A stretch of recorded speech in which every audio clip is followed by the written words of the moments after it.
Good morning friends, હું અજય ત્રિવેદી અને આજે આપણે ધોરણ 10 વિષય અંગ્રેજી અને બોર્ડની એક્ઝામ માટે ખૂબ જ ઇમ્પોર્ટન્ટ ટોપિક સાથે આજે મળી રહ્યા છે. મિત્રો, બોર્ડની એક્ઝામ નજીક આવી રહી છે અને આપણે પૂરેપૂરા માર્ક્સ મેળવવા માટેની અત્યારે રેસ લાગી રહી છે. પણ મિત્રો, બધાને પૂરેપૂરા માર્ક્સ તો આવતા નથી. તો પૂરેપૂરા માર્ક્સ લાવવા માટે શું કરવું જોઈએ? તો જે એના મોસ્ટ ઇમ્પોર્ટન્ટ ટોપિકો છે એના ઉપર વધારે કોન્સન્ટ્રેટ તમારે કરવું જોઈએ મારી દ્રષ્ટિએ. તો આપણે બોર્ડની એક્ઝામમાં આજે હું તમારા માટે વિભાગ ઈ માં 5 માર્ક્સનો રિપોર્ટ રાઇટિંગ હું લઈને આવ્યો છું. મિત્રો, આજે આપણે જે ટોપિક જોવાના છીએ એ ખૂબ જ ઇમ્પોર્ટન્ટ છે, એટલે તૈયાર કરી નાખજો. પણ તૈયાર કરવાની એક મેથડ છે, એ જરા સમજી લઈએ અને એ જ પ્રમાણે આપણે કામ કરીશું. જો હવે વિભાગ ઈ માં તમારે એવું પૂછાશે કે write a report in about 60 words on your visit to a museum. એટલે કે 60 શબ્દોમાં તમારે આ રિપોર્ટ લખવાનો છે. તમે જે કામ કરીને આવ્યા છો એની વિશેનો રિપોર્ટ તૈયાર કરવાનો છે. તો આજે આપણો ટોપિક છે વિઝિટ ટુ મ્યુઝિયમ, એટલે કે જે સંગ્રહાલય છે એની તમે મુલાકાત લીધી હતી અને એ મુલાકાતમાં તમે શું જોયું, તમે કેવું અનુભવ્યું, શું જોઈને આવ્યા, એના વિશે તમારે 60 શબ્દોમાં રિપોર્ટ તૈયાર કરવાનો છે. પરંતુ આ રિપોર્ટ તૈયાર કરતા પહેલા આપણે આની અંદર આવતા ખૂબ જ ઓકવર્ડ અને ખાસ અગત્યના સ્પેલિંગો જરા આપણે તૈયાર કરવા પડશે અને એ જરા જોઈ લઈએ. ઓકવર્ડ સ્પેલિંગો. પહેલો છે સેક્શન, એટલે વિભાગ કહેવાય. SECTION સેક્શન એટલે વિભાગ. બીજો છે ડિપિક્ટ. ધ્યાન રાખજો, TO2DEPICT, ટુ ડિપિક્ટ એટલે રજૂ કરવું, બરોબર. બીજો છે પ્રોગ્રેસ એટલે વિકાસ, PROGRESS, પ્રોગ્રેસ એટલે વિકાસ. મેનકાઇન્ડ, MANKIND, મેનકાઇન્ડ એટલે માનવ જાત. પછી છે વેપન, WEAPON, વેપન એટલે શસ્ત્ર. એના પછી છે સ્ટોન એજ, યાદ રાખજો, STONE એટલે સ્ટોન અને AGE એટલે એજ, એટલે કે પાષાણ કાળ. પહેલાનો જે પથ્થર યુગ હતો એના વિશે આપણે જોવાનું છે. બીજું છે શિલ્ડ, એટલે કે આ કપ નથી પરંતુ અહીંયા એનો મીનિંગ શું થાય છે? SHIELD, શિલ્ડ એટલે ઢાલ. યુદ્ધની અંદર જે લડવા માટે ઢાલ આવતી હતી એની વાત છે. બીજું છે પાર્ચમેન્ટ. હવે તમે પાર્ચમેન્ટ પેપર આવશે એટલે કેમિસ્ટ્રીની અંદર જે તમે ઉપયોગ કરો છો એની વાત નથી મિત્રો. અહીંયા PARCHMENT, પાર્ચમેન્ટ એટલે ચામડા પર લખેલા લેખ, એને પાર્ચમેન્ટ કહેવામાં આવે છે. બીજું છે આ ટોપિકની અંદર રેર, બોલાય રેર અને લખાય રેર, રેર એટલે વિરલ, અસામાન્ય, અદ્ભુત, ભાગ્યે જ આપણને જોવા મળતું હોય એને રેર કહેવાય. બીજું છે સ્કલ્પચર, SCULPTURE, સ્કલ્પચર એટલે શિલ્પકૃતિ. યાદ રાખજો, ઓકવર્ડ સ્પેલિંગ છે. બીજો છે લાસ્ટ સ્ટેચ્યુ, STATUE, સ્ટેચ્યુ એટલે મૂર્તિ. આપણે જાણીએ છીએ સ્ટેચ્યુ ઓફ યુનિટી, બરોબર. તો શરૂ કરીએ. આ બધા જ સ્પેલિંગો પહેલા તમારે 5 વાર લખી મોઢે કરી તૈયાર કરી દેવાના. પછી એના જે ગુજરાતી ટ્રાન્સલેશન છે, હું જે સમજાવું એને બરોબર ધ્યાનથી સમજી લેવાનું, એટલે કે આ વિડિયો બરોબર ધ્યાનથી 2 વાર જોઈ લેવાનો. પછી તમારે આ આખો રિપોર્ટ એકવાર લખી અને તૈયાર કરી નાખવાનો, બરોબર મિત્રો. હવે આપણે શરૂ કરીએ. લાસ્ટ વીક અઠવાડિયે I visited the city museum. એટલે કે ગયા અઠવાડિયે હું વિઝિટ એટલે મુલાકાત લીધી. કોની લીધી? મ્યુઝિયમની, સંગ્રહાલય. with my family, મારા કુટુંબ સાથે મેં ગયા અઠવાડિયે મ્યુઝિયમ એટલે કે પ્રદર્શન જે આપણે મ્યુઝિયમ છે એની મેં મુલાકાત લીધી. The first section, હું જ્યારે અંદર ગયો ત્યારે પહેલો સેક્શન કયો જોયો એની વિશે વાત છે. The first section એટલે કે પહેલો વિભાગ had pictures એટલે કે ચિત્રો વાળો પહેલો વિભાગ હતો અને મોડેલ હતા. મોડેલ એટલે કલાકૃતિઓ. Depicting the progress of mankind. હવે જુઓ અહીંયા શું કહે છે? ડિપિક્ટિંગ એટલે રજૂ કરવું, પ્રોગ્રેસ એટલે પ્રગતિ. તો પહેલા વિભાગની અંદર ચિત્રો અને કલાકૃતિઓ હતી જે માણસની જે પ્રગતિ બતાવે છે આદિમાનવથી અત્યાર સુધીની, એનું મોટા ભાગે પ્રદર્શન પહેલા વિભાગમાં હતું. જુઓ we saw અમે જોયું, many weapons અમે ત્યાં ઘણા બધા શસ્ત્રો, weapons એટલે શસ્ત્રો જોયા.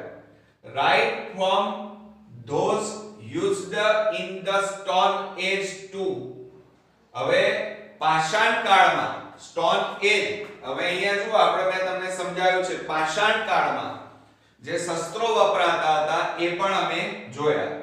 the latest machine gun અને આજના આધુનિક માનવે બનાવેલા વેપન્સ એટલે શસ્ત્રો પણ જોયા. અને પાષાણ કાળમાં આદિમાનવથી અત્યાર સુધીના જે શસ્ત્રો હતા એ પણ અમે જોયા. પથ્થરવાળા પણ શસ્ત્રો જોયા. પાષાણ કાળ કહેવાય, પથ્થર યુગ. પહેલા શિકાર કરવા માટે વેપન્સ નહોતા એટલે કે શસ્ત્રો નહોતા, પરંતુ પહેલા કોઈ શિકાર કરવો હોય તો અણીદાર પથ્થર, અણીદાર લાકડાનો ઉપયોગ એ વખતે આદિમાનવના યુગમાં થતો, પાષાણ કાળમાં થતો. There was a variety of knives એટલે કે ઘણી બધી જાતના swords. અહીંયા જો આપણે વાત કરી છે કે swords એટલે કે તલવાર, પછી તે ઉપરાંત કટાર જે આપણે નાના નાના અહીંયા છરા આવતા હોય છે એ, spears એટલે કે અહીંયા જુઓ આપણે spears વિશે વાત નથી કરી પણ ભાલા કહેવાય એને, ભાલા. જુઓ swords એટલે તલવાર, spears એટલે ભાલા, and shield એટલે ઢાલ. પછી નાના નાના ખંજર જેને આપણે કહીએ છીએ એને knives કહેવાય. the next room ત્યાર પછીનો રૂમ હતો shows how men learned the art of writing એટલે કે ત્યાર પછીનો next એટલે કે ત્યાર પછીનો જે રૂમ હતો એની અંદર માનવના જે હસ્તાક્ષર હતા પહેલા કેવી રીતે લખતા એના વિશે હતો. there were writings on leaves એટલે કે ત્યાં અમે leaves એટલે પાંદડા, પાંદડા ઉપરના લખાણ અમે જોયા. baked clay એટલે કે માટી ઉપરના લખાણ જોયા. જે માટીની પ્લેટો હોય એના ઉપર પહેલા લખાણ લખવામાં આવતું. parchment paper, parchment કીધું છે. parchment એટલે મેં હમણાં હાલ જ વાત કરી કે ચામડા ઉપર લખેલા પત્રો અમે જોયા.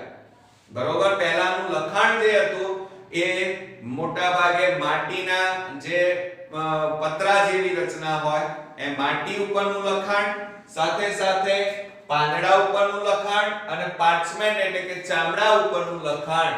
સિલ્ક એટલે કે જે કાપડ હતું એ કાપડ ઉપરનું લખાણ અમે જોયું. and the latest printed એટલે કે ત્યારબાદ અમે પછી જે અત્યારે હાલનું લેટેસ્ટ એટલે કે હાલનું તાદ્રશ્ય જે રંગીન અક્ષરો પ્રિન્ટ કરેલી બુકો અમે જોઈ. we also saw different style of paintings અમે જુદી જુદી રીતે પેઇન્ટિંગ કરેલા ચિત્રો પણ જોયા. belonging to different areas. બરોબર, there were rare જો અહીંયા sculpture and statue too એટલે કે અમે ત્યાં જુદી જુદી શિલ્પ કૃતિઓ પણ કેવી રેર, અસામાન્ય, અસાધ્ય, બરોબર, ભાગ્યે જોવા મળતી હોય. દાખલા તરીકે નટરાજની મૂર્તિ છે, બરોબર છે, ટીપુ સુલતાનની તલવાર હોય, આવી જે કલાકૃતિઓ હતી, નટરાજની જે કલાકૃતિઓ હતી, એવી પહેલાના સમયમાં જે શિલ્પ કળા હતી એ કૃતિઓ, શિલ્પાકૃતિઓ અમે ત્યાં જોઈ, મૂર્તિઓ જોઈ. એટલે આ હતો મિત્રો આપણો સ્ટેચ્યુ એટલે કે વિઝિટ ટુ મ્યુઝિયમ. મ્યુઝિયમ એટલે કે પ્રદર્શન આપણે જોવાની મુલાકાત લીધી હતી અને એના વિશે આપણે રિપોર્ટ રાઇટિંગ તૈયાર કરવાનું હતું.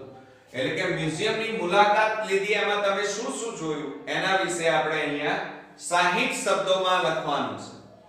આ મ્યુઝિયમની અંદર અહીંયા લાસ્ટ વીક થી સ્ટાર્ટ કરવાનું, એટલે કે ગયા અઠવાડિયે મેં મારા ફેમિલી સાથે મ્યુઝિયમની એટલે કે પ્રદર્શનની મેં મુલાકાત લીધી. અમે પહેલા સેક્શનની અંદર ચિત્રો જોયા, મોડલ્સ એટલે કે જે મોડલ્સ જુદા જુદા બનાવ્યા હતા, માણસે જે પ્રોગ્રેસ કર્યા હાલના અને પહેલા આદિમાનવથી અત્યાર સુધીના જે એનો જે પ્રગતિ હતી ત્યાં સુધીની ચિત્રો, પિક્ચર્સ અને મોડલ્સ અમે જોયા. સાથે સાથે વેપન્સ એટલે કે આદિમાનવથી અત્યાર સુધીના જે શસ્ત્રો હતા, પાષાણ યુગ થી અત્યાર સુધીના લેટેસ્ટ મશીન ગન ના અમે શસ્ત્રો જોયા. સાથે સાથે અમે ત્યાં મોટા ભાગે ખંજરો, પહેલા યુદ્ધમાં વપરાતા જે શસ્ત્રો હતા એ જોયા, તલવારો, ભાલા, બરોબર, તલવાર, ભાલા એન્ડ શીલ્ડ એટલે કે ઢાલ અમે જોઈ. બીજા રૂમની અંદર next room many learned the એટલે કે બીજા રૂમની અંદર એ વખતે જે હસ્તાક્ષર કરવામાં આવતા એટલે કે લખાણ લખવામાં આવતું એનું પ્રદર્શન હતું અને અમે ત્યાં એ લખાણ પાંદડા ઉપર જોયું.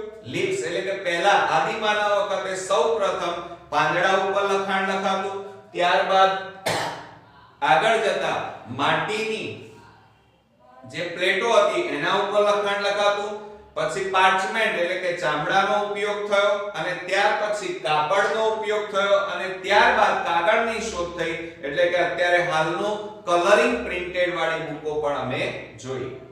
ત્યારબાદ 100 ડિફરન્ટ સ્ટાઇલ ઓફ પેઇન્ટિંગ, ત્યારબાદ અમે જુદી જુદી વખતે એ વખતના જમાનામાં જે પેઇન્ટિંગ કરવામાં આવતી, બરોબર, ચિત્રો જે કલર કામ કરવામાં આવતા એના ચિત્રો પણ જોયા અને હાલના ચિત્રો પણ અમે જોયા. જે ભાગ્યે જોવા મળતા હોય એવા ચિત્રોના પણ અમે ત્યાં પ્રદર્શન જોયા. સાથે સાથે ત્યાં રેર એટલે કે દુર્લભ, અલભ્ય, અસામાન્ય એવી કલાકૃતિઓ, મૂર્તિઓ એટલે કે સ્ટેચ્યુ એટલે કે મૂર્તિઓ અને સાથે સાથે શિલ્પ કૃતિઓ, કોતરણી કરેલી અમે પણ ત્યાં જોઈ. બરોબર, તો આ હતો આપણો વિઝિટ ટુ એ મ્યુઝિયમ. બરોબર, મુલાકાત લીધી છે મ્યુઝિયમની. આ રિપોર્ટ રાઇટિંગ તમે બરોબર ધ્યાનથી તૈયાર કરજો મિત્રો, કારણ કે ખૂબ જ અગત્યનો છે બોર્ડની એક્ઝામ માટે. એટલે મને ચોક્કસ ખાતરી છે કે તમે હવે સમજાઈ ગયો હશે. બહુ ઈઝી લેંગ્વેજ, ઈઝી મેથડથી મેં તમને સમજાયો છે. સહેજ પણ ઓકવર્ડ લેંગ્વેજ છે નહીં અને જે ઓકવર્ડ સ્પેલિંગો છે એ બધા મેં અહીંયા સમજાવ્યા છે. આ પહેલા મેં તમને વર્લ્ડ એન્વાયરમેન્ટ ડે વિશે રિપોર્ટ સમજાવ્યો હતો, તમે જોયો જ હશે. ન જોયો હોય તો એ પણ ખૂબ અગત્યનો છે. અને નેક્સ્ટ વિડિયોમાં બીજા એક મોસ્ટ ઇમ્પોર્ટન્ટ રિપોર્ટ રાઇટિંગ સાથે ફરી મળીશું. ત્યાં સુધી ગુડ નાઇટ મિત્રો.